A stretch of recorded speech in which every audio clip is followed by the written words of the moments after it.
দেখতে চাইলে তো পুরা দুনিয়ায় দেখা যায়, কিন্তু আমার এই দুই চোখ শুধু খালাতো ভাইরেই দেখতে চাই। দেখতে চাইলে তো পুরা দুনিয়ায় দেখা যায়, কিন্তু আমার এই মন শুধু তোমার ওই দুইটাই দেখতে চায়। না মানে তোমার দুইটা চোখ আর কি। समझ रहे हो समझ रहे हो आप समझ रहे हो। হে হোয়াটসঅ্যাপ ব্রাদার অ্যান্ড সিস্টার, কেমন আছো তোমরা? বরাবর মতো নতুন এক ভিডিও নিয়ে এলাম আমরা। আজকে আমরা টিকটকের খালাতো ভাই আবার মানে টিকটকের 12 বাতারি বস্তির মেয়ে নুসরাতকে হালকা করে দিয়ে দেবো। আর এই ভিডিওর মধ্যে কিছু 18+ ক্লিপ ব্যবহার করা হচ্ছে, তাই পরিবারের মানুষ থেকে দূরে বসে ভিডিও দেখবেন। তো শুরু করা যাক আজকের ভিডিও।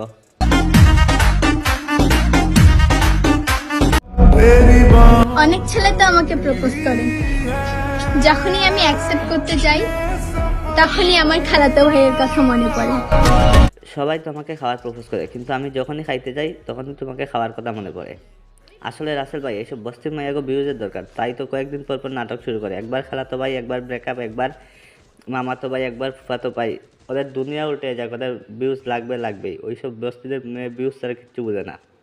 बहुत तेज हो रहा है बहुत तेज हो रहा है। হ্যালো ডিয়ার এক্স, খুঁজতে বের হয়েছি নেক্সট। তোমার থেকে সুন্দর আসছে, তোমার জন্য কেন করবো টাইম ওয়েস্ট।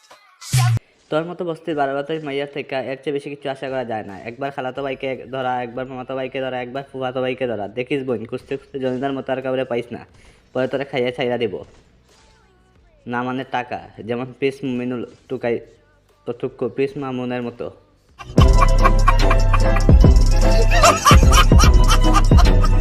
কিউট হওয়ার একটা লিমিট থাকে, শালা আমি লিমিটটাই ক্রস করে আলাইছি।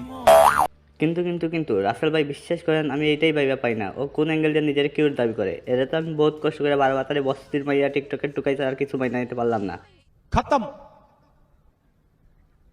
बाय बाय टाटा गुड बाय गया। আই ডোন্ট কেয়ার তুমি সস্তা না দামি, কারণ তোমাকে চাই না আমি। চাইবি কেন? তোদের মতো 12 বাতারে মেয়েদের থেকে এর চেয়ে বেশি কিছু আশা করা যায় না। তোদের তো 3 বেলা 3 বেটা লাগে, আর তোদের মতো বস্তির মাইয়া 12 বাতারি মাইয়া কখনো ভালো হবে না। আজকের ভিডিও এতটুকু পর্যন্ত, দেখা হবে পরবর্তী কোনো ভিডিওতে। ততক্ষণ পর্যন্ত সবাই ভালো থাকুন, আল্লাহ হাফেজ।